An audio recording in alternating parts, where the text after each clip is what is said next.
يا مساء الفل والجمال عليكم.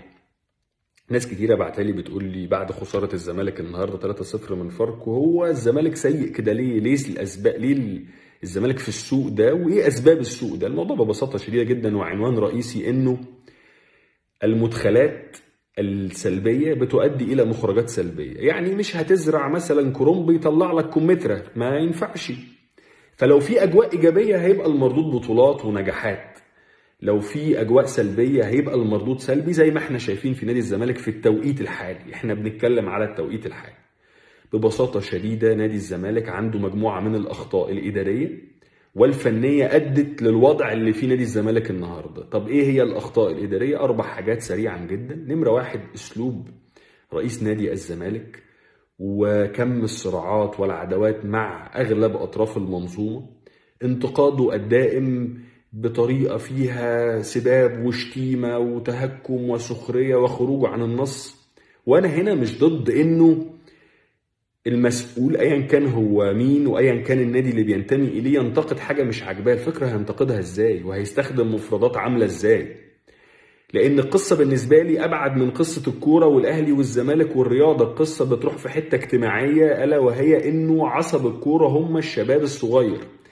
الاكبر سنا بيكون وجدانه وعقله وعقليته اتشكلت، عرف الصح من الغلط، عرف يحكم ان ده غلط وده صح.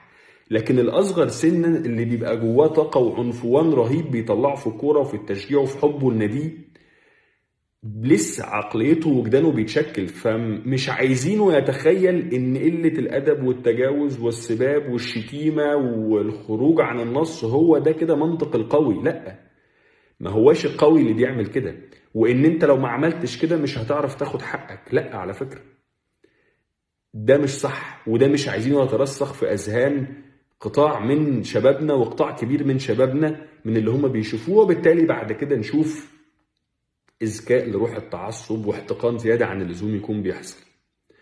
فده أول سبب. السبب الثاني إن إدارة نادي الزمالك لم تقوم باستقدام صفقات جيدة على نفس مستوى وحجم واسم وثقل الأسماء اللي رحلت. لأن لما تيجي تشوف الأسماء اللي مشيت من نادي الزمالك هتلاقي أسماء بحجم مصطفى محمد، طارق حامد، فرجاني ساسي، أشرف بن شرقي، حتى الونش وغيابه في بداية الموسم. بغض النظر بقى ملابسات كل واحد مشي ازاي، بس في بداية الموسم الحالي في الانتقالات الصيفية انت ما جبتش اسماء، مع كل الاحترام والتقدير للاسماء اللي جت ما قدرتش تعوض الفراغ اللي موجود، ومش على نفس وزن وقيمة الصفقات اللي مشيت. وزي ما اشدنا قبل كده باداره نادي الزمالك وامين مرتضى منصور لما جاب اشرف بن شرقي، لما جاب فرجاني ساسي، لما جاب زيزو، ما كانش حد يعرف زيزو بالشكل اللي معروف بيه دلوقتي، وما كانش متوهج زيزو بالشكل الحالي، اشدنا بيهم. فلازم دلوقتي نشاور ونقول لا يا جماعه ان ده هنا في انتقاد في الحته دي، لان انت ما قدرتش تجيب صفقات على نفس المستوى او على نفس مستوى الاسماء اللي راحت. تيجي بعد كده تروح لحته فيريرا مشي وبعدين رجع، ما انتش عارف مشي في ايه ورجع في ايه. وهل اللي اتقال انه كابتن اسامه نبيه طرح فالطرح ده لقى قبول، فاحنا طب ما هو مش المفروض الاداره هي اللي بتقعد تدرس وتاخد قرار وتطبقه؟ ما بتستناش ان حد يطرح الطرح ده وبعد كده هي لما تطرح الطرح ده طب نرجع في لا، ما هو لو الطرح ده موجود كان يبقى قبل اتخاذ القرار طلع خلاص الكل بيلتزم بيه. وشفنا النهارده حتى فيريرا في الماتش، لا ده مش فيريرا طبعا. يعني تفسير انا الشخصي، دي مش معلومه ولا تفسير انا الشخصي، ان الراجل قاعد عشان الشرط الجزائي، ان هو سيب وانا سيب. انا مقعدك عشان ما ادفعش الشرط الجزائي وانت قاعد عشان تاخد الشرط الجزائي، والقصه رايحه في الحته دي. اخر حاجه في الجوانب الاداريه، الحكايه بتاعت اتحاد الكوره، يمكن عشان اكون امين نادي الزمالك عمل كل الاجراءات القانونيه عشان يحفظ حقه في قيد لعيبته وفي تعنت من اتحاد الكوره، ولكن الحاجه الوحيده اللي تنتقد فيها نادي الزمالك هنا انه راح عمل الاجراءات دي متاخر. لو عمل الاجراءات دي بدري ورتب اموره بدري ورتب دنيته بدري، الوضع كان يبقى نوعا ما ممكن يكون مختلف. لكن بالطبع اللي يتابع تفاصيل القصه دي من اولها واخرها يعرف ان في تعنت من اتحاد الكره في الحته دي، عشان برضو نقول الايجابي ونقول السلبي.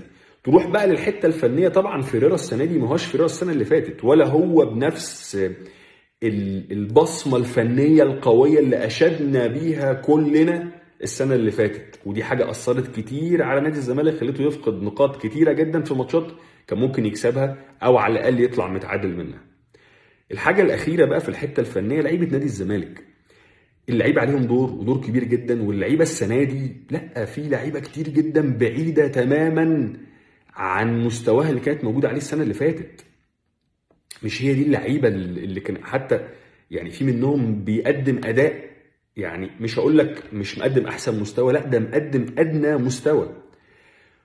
تفسيري للقصه دي ان السنه اللي فاتت جمهور الزمالك ما كانش مستني من الفرقه حاجه، لا من فريرة ولا من اللعيبه ولا من الاداره، عشان ازمه ايقاف القيد. فكانت اللعيبه بتلعب متحرره والجهاز الفني بيلعب متحرر ومحدش مستني مننا حاجه، مفيش ضغوط. اللعيبه طلعت احسن حاجه عندها. السنه دي كل جمهور الزمالك قاعد بقى مستني انتوا هتعملوا ايه، ده انتوا خلاص بقى القيد اتفتح والفرقه مع الشقه مع بعض، وفي جوزوالدو فيريرا البروف وعامل اداء اعجازي السنه اللي فاتت وكسبان والكلام ده كله. فالناس كلها قاعده مستنيه السنه دي بقى انت المفروض تبقى احسن واحسن بكتير. وبالرغم من ده لا، المردود سيء تماما.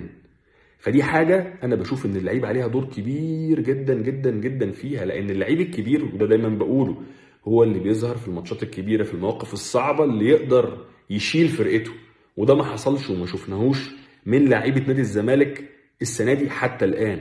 حاجه اخيره بس نسيت اتكلم فيها في موضوع الصفقات، امام عاشور.